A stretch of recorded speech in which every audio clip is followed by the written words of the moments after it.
ఉపేంద్రబాయి బుక్యా ఉపేంద్రబాయి. నేను ఈ ఊర్లో మహిళా సంఘం అధ్యక్షురాలిని. ఇక్కడ పేదవాళ్ళు వీళ్ళు ఇప్పుడు ఎవరికైతే నోటీసులు వచ్చినాయో వాళ్ళు 2018 నుంచి ఇక్కడే నివసిస్తున్నారు. వాళ్ళకు అన్నీ ఉన్నాయి, ఇంటి నెంబర్ ఉంది, అన్నీ ఉన్నాయి. ఇవాళ ఇందిరమ్మ శాంక్షన్ చేయండి, ఇందిరమ్మ ఇల్లు ఎలా ఇస్తుంది? గవర్నమెంట్ శాంక్షన్ చేస్తేనే కదా ఎంక్వైరీ చేసి వాళ్ళకి ఇందిరమ్మ ఇల్లు ఇచ్చిన తర్వాతకు అసలు ఈ ల్యాండ్ ఆయన ఎవరో తెలియదు, అసలు ఎక్కడి నుంచి వచ్చిండో తెలియదు. ఇక్కడ ఎవరికో 3 లక్షలు ఇచ్చి కొనుక్కుండంట. ఎవరి కాడ కొనుక్కుండు? ఆ పెద్ద మనిషి కూడా ఆ స్టేషన్కి వచ్చిండు. మరి ఆయన కూడా తీర్మానం చేసిండు కదా, మరి ఆ పెద్ద మనిషిని తీసుకొని రావాలి కదా. ఎన్నుకుండి దొంగ రాజకీయాలు చేయటం కరెక్ట్ కాదు, పేదోళ్ళ ఇండ్లు తీసుకోవడం కరెక్ట్ కాదు.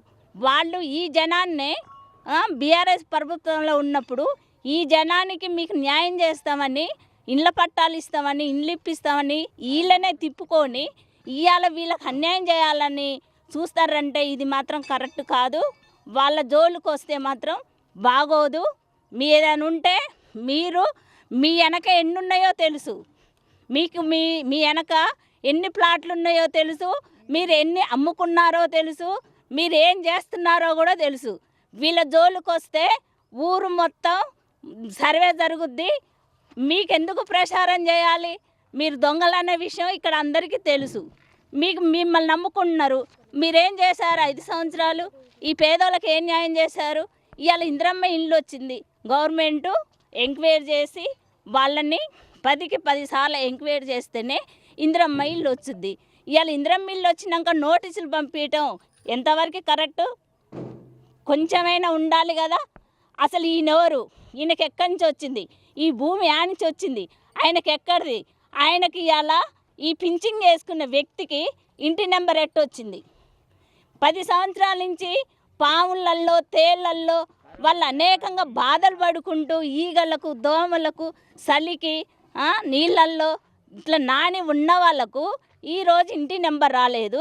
నిన్నగాక మొన్నొచ్చి పింఛింగ్ చేసిన ఆయనకు ఇంటి నెంబర్ ఎట్టొచ్చింది? ఇది కూడా మొత్తం తీస్తాం. మీరు పేదోళ్ళ జోలికి రావద్దు. మీ రాజకీయాలు ఏమైనా చేసుకుంటే ఇక్కడ ఆడవాళ్ళే ఉంటారు. మధ్యాహ్నం ఈ ఊర్లో పెద్ద మనుషులని తిరిగిన వ్యక్తులు గంజాయి బ్యాచ్ వచ్చి రౌడీ షీటర్లని చెప్పుకొని పట్టపగుల ఇళ్ళకు దూరి ఇంట్లో సామాను బయటికి తీసి ఇంటికి తాళం వేసి కరెంటు మీటర్లు బీకియడానికి వీడయ్యగారి సొమ్మ వాళ్ళయ్యగారి సొమ్మ ఎట్లా వస్తారు? ఇవాళ నువ్వు గెలవతలికే గంజాయి మూట దిగుతుందంటే రేపు నువ్వు గెలిస్తే ఏం చేస్తావు? ఊరు నమ్ముకుంటావా? ఊళ్ళో ఉన్న అమాయక ప్రజలు నమ్ముకుంటావా? ఏం చేస్తావు నువ్వు? వీళ్ళ జోలికి రావద్దు. మా డిమాండ్ ఒకటే, వాళ్ళ జోలికి రావద్దు. వాళ్ళ జోలికి వచ్చి వాళ్ళ ఇళ్ళ జోలికి వస్తే చాలా వరకు ఇదే అయిపోతుంది. కలెక్టర్ గారు ఒకటే అన్నారు, వీళ్ళ పట్టాలు చూశారు, ఇందిరమ్మ ఇల్లు శాంక్షన్ చేసిన ఇవన్నీ చూసి మీకెవరు వాళ్ళు, అసలు వాళ్ళు ఎవరు, వాళ్ళ మీద ఎంక్వైరీ పెడతామని చెప్పారు. ఆ ల్యాండ్ అన్నయ్య వచ్చిన ఆయన ఎవరైనా అనేసి చెప్పారు. ఆల్రెడీకి ఆ సిఐ గారు ఎస్ఐ గారు కూడా ఈ ల్యాండ్ ఆయనకు చెప్పారు, అరే బాబు ఈ దొంగ డాక్యుమెంట్ రా నాయన, వాళ్ళ జోలి పో మాకు అంటే ఆయన కాడిపోయి ఏడ్చిండంట. 3-4 లక్షలు నేను ఖర్చు పెట్టుకున్నా, నాకేం లేదంటే సరే వాళ్ళల్లో ఒక గజం ఉంది కదా, ఆ 50 గజాల్లో ఇల్లు వేసుకోమని చెప్పిండంట. అట్లా వేసుకోవచ్చు కదా. మళ్ళీ వాళ్ళకు నోటీసులు పంపించడం కరెక్ట్ కాదుగా. అందుకనే ఏమంటున్నాం, వాళ్ళ ఇళ్ళ జోలికి పోవద్దు సార్, వాళ్ళని అన్యాయం చేయొద్దు. వాళ్ళ జోలికి పోవాలంటే కలెక్టర్ కాడ కాదు, ఇంకా కూడా అవసరమైతే రేవంత్ రెడ్డి గారి కాడికి కూడా పోయి కూర్చోవడానికి, వాళ్ళ ఇల్లు కాపాడుకోవడానికి మాత్రం ఇక్కడ సిద్ధంగానే ఉన్నాం. ఇక్కడ ఏ పార్టీ అని కాదు, ఏది కాదు, ప్రజలు ముఖ్యం. వాళ్ళ జోలికి రావద్దు. ఈమె ఇటు గుండె ఆపరేషన్ అయ్యి 6 నెలలు కూడా కాలేదు, అప్పు తెచ్చి ఇల్లు కట్టుకుంది. ఇవాళ ఈ అమ్మాయికి ఆ ప్రమాదంలో ఈ ఇల్లు పోతుందని మన హార్ట్ అటాక్ లాగా వచ్చింది. ఎంతవరకు అది చేయటం కరెక్ట్ అయినా? పేదలకు ఇట్లా చేయటం కరెక్ట్ అయినా?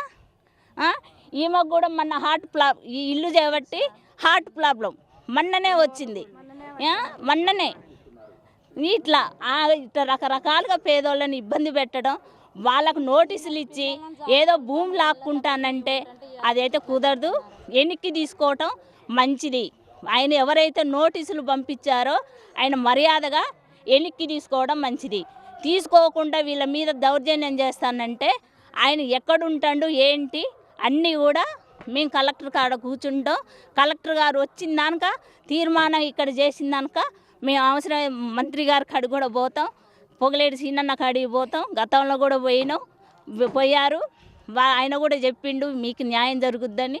ఇట్టున్నాక కూడా ఎందుకు అరాచకాలని మన దయాకర్ గారు కూడా ఫోన్ చేసి అడిగారు ఎందుకు వాళ్ళ జోలికి ఎందుకు పోతున్నారని.